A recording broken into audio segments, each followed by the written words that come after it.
আজকের পর্ব হচ্ছে পাওয়ার পয়েন্টের টিউটোরিয়ালের উপরে ক্লাস 2। তো আমরা গত পর্বে দেখছিলাম হচ্ছে যে কিভাবে আমরা যে টাইটেল স্লাইডটা রেডি করব, তারপরে হচ্ছে এই যে লেখাগুলো লিখব, দেন সাজানোর স্টাইলটা এবং সবগুলা স্লাইডকে একইভাবে প্রেজেন্ট করার জন্য আমরা ভিউতে গিয়ে বা স্লাইড মাস্টারে গেছিলাম। হ্যাঁ, স্লাইড মাস্টারে গিয়ে তারপরে হচ্ছে সবার জন্য একই রকম ডিজাইন বানানোর চেষ্টা করছি, যাতে প্রত্যেকটা স্লাইডের মধ্যে আমাদের সেম সেম ভাইবটা থাকে। ঠিক আছে, যেমন সাপোজ আমাদের জন্য মানে আমরা S3A একাডেমি এইটার জন্য যখন আমরা স্লাইডগুলো রেডি করব বিভিন্ন ক্লাসের জন্য, ধরো আমি কিছু করলাম তোমাকে কিছু দিলাম বা এইভাবে করে, সো আমাদের একটা স্ট্যান্ডার্ড মেনটেন করতে হবে প্রত্যেকটারই, মানে সবারই দেখলে বোঝা যায় মানে এই প্রতিষ্ঠানটা হচ্ছে যে মানে সবার জিনিসপত্র সেম। ঠিক আছে, তো এরকম আমাদের স্লাইড সবগুলো হচ্ছে সেম, মানে তুমি করো বা আমি করি একই রকম স্লাইড, তার মানে একটা ব্র্যান্ডিং থাকে আর কি। ব্র্যান্ডিংটাই হচ্ছে মেন। যেমন 10 মিনিট স্কুলের মধ্যেও ওরা কিন্তু একটা ব্র্যান্ড ফলো করে। ঠিক আছে, তো তারপর হচ্ছে মানে ব্যাপারগুলো হচ্ছে এরকম আর কি। সো এই যে বিষয়গুলা আস্তে আস্তে আমরা শিখবো। তো জাস্ট আমরা গত ক্লাস হচ্ছে এই জিনিসগুলা শিখছিলাম, বাট আজকে আমরা শিখবো হচ্ছে transition and animation slide show. কীভাবে আমরা একটা স্লাইডের মধ্যে ট্রানজিশন এবং হচ্ছে অ্যানিমেশন অ্যাড করব। ঠিক আছে, তো ট্রানজিশন এবং অ্যানিমেশনটা কি, এই যে উপরে এখানে ট্রানজিশন অপশন আছে, তারপরে হচ্ছে আবার এখানের মধ্যে হচ্ছে অ্যানিমেশন অপশন আছে। ঠিক আছে, সো এই জিনিসগুলো হচ্ছে আমরা আমাদের স্লাইডের মধ্যে হচ্ছে অ্যাড করব। সো কীভাবে বিষয়গুলো অ্যাড করতেছি, তারপর হচ্ছে লেখাগুলো হঠাৎ করে, যেমন সাপোজ এই লেখাটাই আমি যদি এখানে যদি একটা অ্যানিমেশন দেই, তাহলে এই যে এখানের মধ্যে হঠাৎ করে লেখাটা এভাবে আসছে, স্প্রিড দিলে লেখাটা এভাবে আসছে, শেপটা দেওয়ার পরে এভাবে আসছে। ঠিক আছে, তার মানে হচ্ছে এখন যখন আমরা ওই যে স্লাইড শোতে যাব, তখন স্লাইড শো দিলে ওই যে আমাদের অ্যারোর মধ্যে যে ডান পাশটা যেটা আছে, তো অ্যারোর ডান পাশের মধ্যে হচ্ছে আমরা ডান পাশে যদি চাপ দেই, তাহলে হচ্ছে যে এটা হচ্ছে আমাদের শো করতেছে। তো এই যে সিস্টেমটা, এই সিস্টেমটা হচ্ছে আমাদের অ্যানিমেশন করা। ঠিক আছে, তো এটা পছন্দ অনুযায়ী যেটা ভালো লাগে সেই অনুযায়ী হচ্ছে আমরা অ্যানিমেশনটা, তারপর হচ্ছে যে ট্রানজিশনটা দেই। তো ট্রানজিশনটা একটু দেখাচ্ছি। তো ধরা আছেন একটা নতুন একটা স্লাইড নিলাম, তো এই স্লাইডের মধ্যে হচ্ছে ঠিক আগের মতোই আমরা হচ্ছে এই যে রুলসগুলো আছে, আমি সাপোজ এটাকে প্রেজেন্ট করব, সো এই জিনিসটা আমি কপি করে দেন হচ্ছে এখানের মধ্যে গিয়ে এটা পেস্ট করলাম।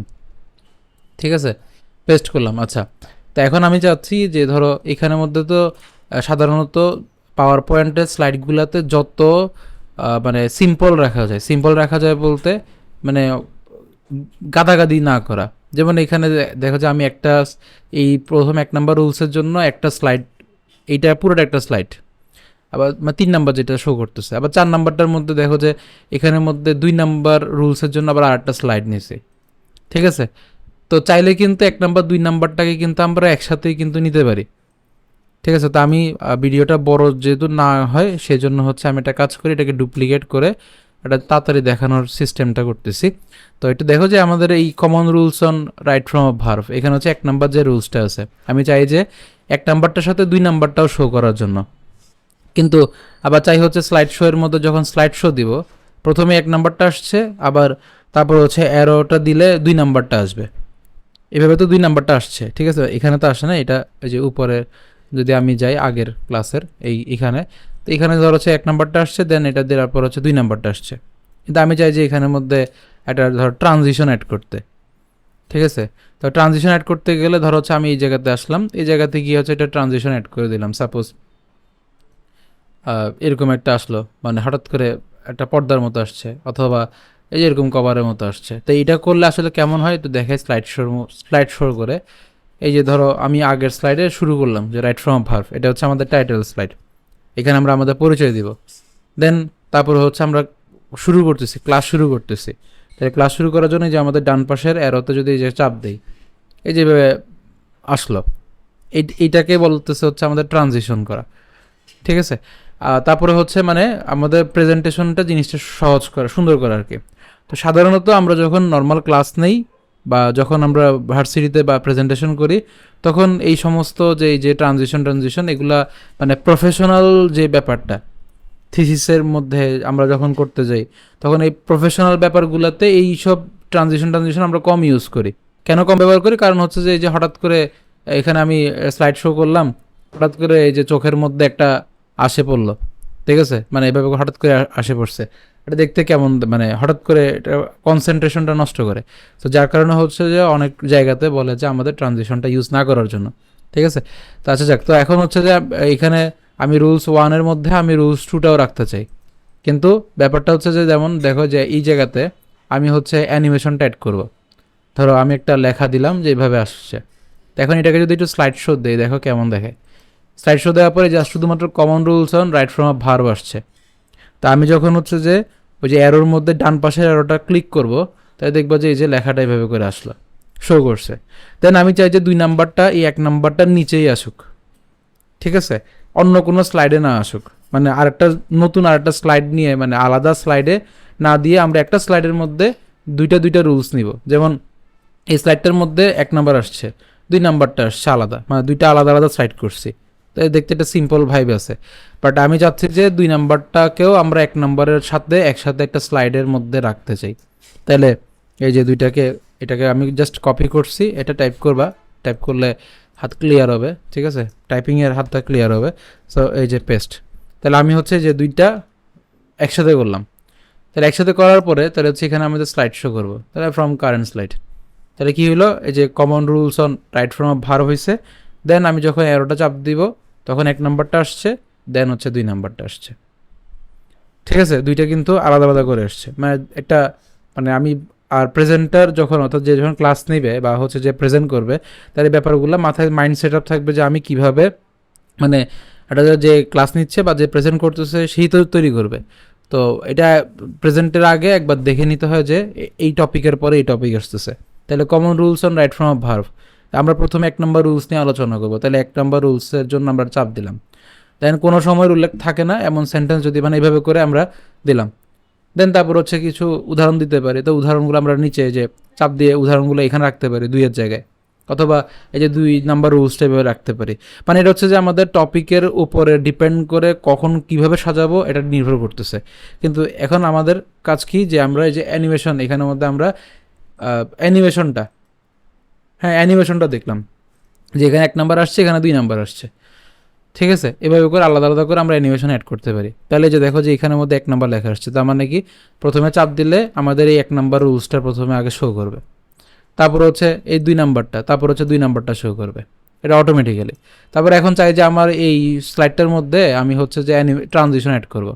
তা ট্রানজিশন যদি অ্যাড করতে চাই, সাপোজ এখানে অনেকগুলো ট্রানজিশন আছে, এভাবেও আসতে পারে লেখাটা, এইভাবেও আসতে পারে লেখাটা, ঠিক আছে, চাইলে হচ্ছে যে রিভেল এভাবে আসতে পারে স্লো মোশনে, অথবা এই যে শেপ আকার এভাবে আসতে পারে, ঠিক আছে, অথবা এই আনকভার এভাবে আসতে পারে, ঠিক আছে, অথবা এই যে ফল ওভার দিয়ে এভাবে পড়ে গেল এভাবে আসতে পারে, অথবা ধরো কোনো কিছু উদ্বোধন করলে যেভাবে করে হচ্ছে, মানে এটা এটা হচ্ছে কি যে আমাদের টপিক অনুযায়ী আমরা কিভাবে জিনিসটাকে সাজাবো। তারপরে এই যে ধরো এইভাবে আসতে পারে, ঠিক আছে, এগুলো প্রেজেন্টের সময়ের ব্যাপার, কিন্তু প্রফেশনাল প্রেজেন্টেশনের সময় এইসব ব্যাপারগুলো আমরা খুব কম রাখি, মানে এইসব জিনিসপত্রগুলো আমরা খুব কম রাখি আর কি, ঠিক আছে।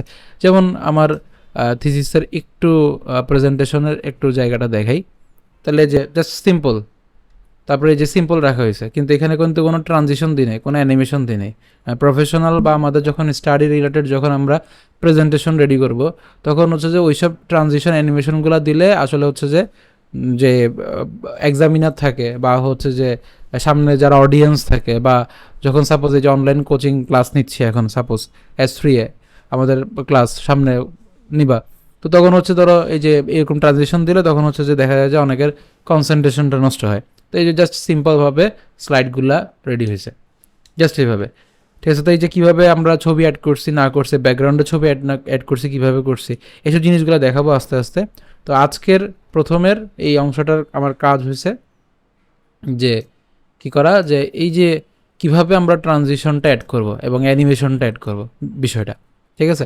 তাহলে আমরা কি করলাম, জাস্ট প্রথমে হচ্ছে একটা লিখলাম, আমরা চাইলাম যে ধরো হচ্ছে আমি এই জিনিসটা আবার করতেছি, যে এখানের মধ্যে আমরা 1 নাম্বার রুলসটা এবং 2 নাম্বার রুলসটা একটা স্লাইডের মধ্যে রাখবো।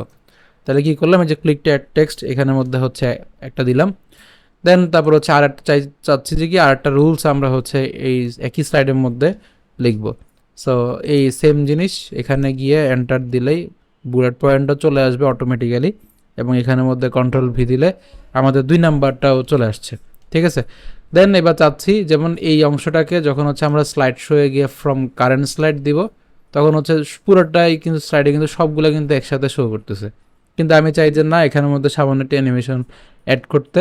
তাহলে কি করব, যে এখানে ক্লিক করার পরে উপরে যে অ্যানিমেশন বার আছে এখানে গিয়ে যেটা ভাল লাগে এভাবে আসতে পারে, অথবা এভাবে আসতে পারে।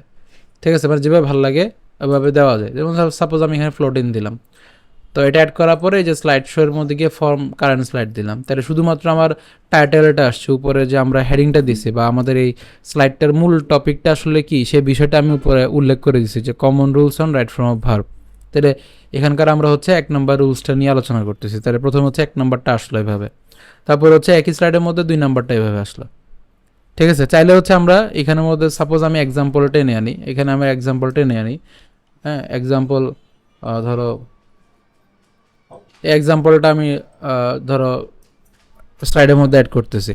ঠিক আছে, তো স্লাইডের মধ্যে যখন অ্যাড করব, এখানে হচ্ছে আমি জাস্ট পেস্ট করলাম, এখানে একটা এন্টার দিলাম। আচ্ছা, এই জায়গাটাকে আমি বাদ দিচ্ছি, এখানে এক্সাম্পল লিখতেছি,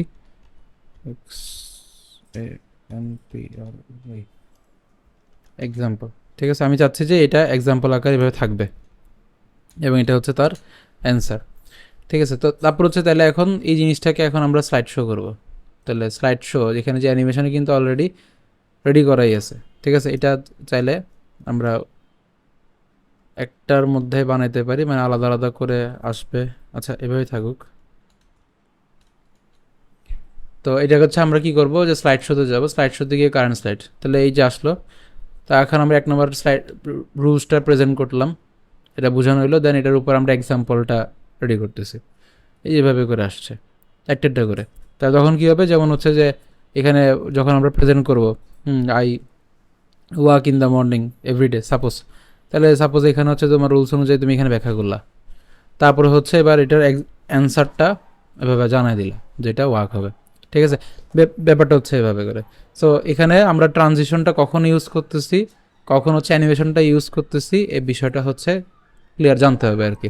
এবার এই যে ক্লাস নিলাম, এখন হচ্ছে এক্সাম্পলটা আমার দরকার, কিন্তু আমি চাচ্ছি কি যে আমাদের এই পুরাটার লেখার সময় আমি এক্সাম্পলটা শো করাবো না, যখন শো একসাথে করাতে চাবো না।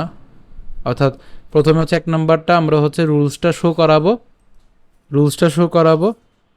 তারপরে হচ্ছে এক্সাম্পলটা শো করাবো। যদি এইভাবে যদি করতে চাই, তখন হচ্ছে সেক্ষেত্রে আমাদের স্লাইডের মধ্যে অ্যানিমেশনটা অ্যাড করতে হবে।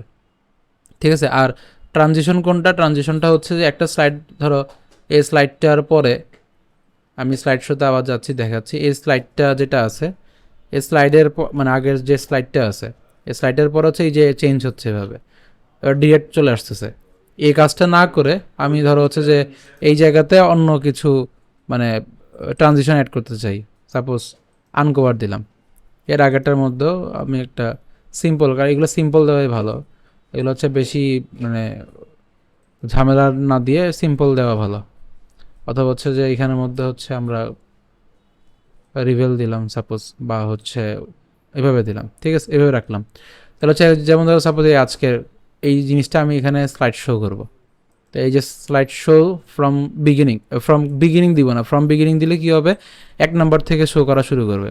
কিন্তু আমি চাচ্ছি হচ্ছে এই যে এই 5 নম্বর স্লাইড এটা থেকেই শুরু করতে প্রেজেন্টেশন। সো এই যে যেটা থেকে শুরু করতে চাই সেটাতে ক্লিক করে ফ্রম কারেন্ট স্লাইডে দিলেই আমাদের স্লাইড শো শুরু হবে। এই যে পাওয়ার পয়েন্ট টিউটোরিয়াল ক্লাস 2। দেন আমরা কী শিখবো আজকে, transition and animation slide show. এই যে একটার পর একটা আসছে, এখানে আমি কিন্তু কোনো ট্রানজিশন কিন্তু ইউজ করি নাই। ঠিক আছে, তাহলে এটা দেখতে কী লাগলো, একটু সুন্দর লাগলো, মানে দেখতে ভালো লাগছে, প্রফেশনাল লাগছে। প্রফেশনালিজম সবসময় মানে মেনটেন করাটা ভালো আর কি। দেন তারপরে হচ্ছে এই যে এখন যে হইলো, এই স্লাইডটার পরে চাপ দেওয়ার পরেই এই যে common rules on right from verb ব্যাপারটা আসছে। তাহলে এই যে জিনিসটা আসলে এটাই হচ্ছে আমাদের ট্রানজিশন। দেন এরপর হচ্ছে আমি কি করলাম, যে আমাদের যে রুলসগুলো আছে সেই রুলসগুলো হচ্ছে আমরা একটা একটা করে স্লাইডের মধ্যে শো করাবো। তাহলে এই যে আসলো 1 নম্বর, দেন তারপরে হচ্ছে চাইলাম হচ্ছে 2 নম্বর আসলো, আবার হচ্ছে পরে আবার আর একটা স্লাইড আসলো। তো এইখানের মধ্যে আমি উদাহরণ সহ ব্যাখ্যা করতেছি, বা 3 নম্বর 4 নম্বর রুলস ব্যবহার করব। বা হচ্ছে এই যে এক্সাম্পল, একটা রুলস লিখছি, দেন তারপরে হচ্ছে এই যে এক্সাম্পল শো করলাম, এক্সাম্পল দিলাম, ঠিক আছে। তো এই যে একটার পর একটা আসতেছে, এটা ইউজ করার জন্য আমরা ব্যবহার করতেছি কি অ্যানিমেশন, ঠিক আছে। তাইলে হচ্ছে স্লাইড চেঞ্জ করার সময় যেটা ইউজ করি সেটা হচ্ছে ট্রানজিশন।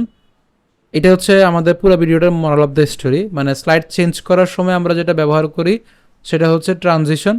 আর একটা স্লাইডের মধ্যে যে ইনফরমেশনগুলো লিখি, সেই ইনফরমেশনগুলো একটার পরে একটা আসার যে সিস্টেম বা আমরা যদি করতে চাই, তখন এটার জন্য আমরা ব্যবহার করব হচ্ছে অ্যানিমেশন, ঠিক আছে। এতটুকুই। সো এতটুকু পর্যন্ত আজকে করো। এরপরে হচ্ছে দেন আমরা আরও অনেক কিছু শিখবো। এখানে আমরা কিভাবে যে পিকচার অ্যাড করতে হয় একটা স্লাইডের মধ্যে, ব্যাকগ্রাউন্ড কিভাবে সেট করতে হয়, তারপর টেবিল কিভাবে আমরা তৈরি করতে পারি, এই ব্যাপারগুলো আস্তে আস্তে আমরা শিখবো, ঠিক আছে।